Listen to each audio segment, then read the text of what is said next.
Okay, siyempre, tuturukan din po natin yung ating inahin ng antibiotic and vitamins. So, ang gamit ko po, Sustaline LA and Bexan SP. So, gawa po yan ng Univet. Ano po? So, para maiwasan po natin yung tinatawag na MMA. So, alam niyo ba yung MMA?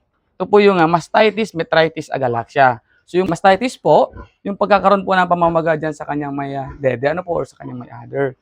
And then, yung metritis naman po, yung pagkakaroon po ng infection sa kanyang uterus. And yung agalaxia, siyempre ito yung pagkawala ng gatas. So para maiwasan po natin yon, magturok tayo ng antibiotic o yung Sustaline LA.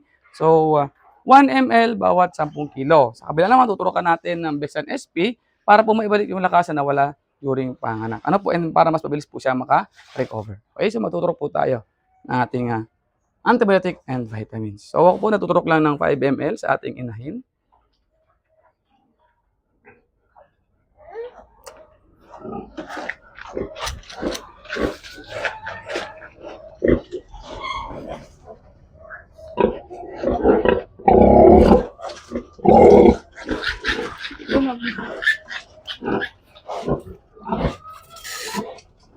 Okay na po pagturok ng ating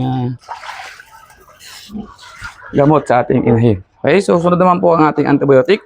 So estimate ko po nitong inahin ay almost 200 kilos. So kung 1 ml bawat 10 kilo, ibig sabihin po 20 ml. Pero hatiin ko po ito sa dalawang turok. So tag 10 ml. Para po maiwasan natin yung pagkakaroon po ng muscle tissue damage. Okay, so pwede po tayo magturok dito sa may pigit. Okay. And siyempre yung second dose.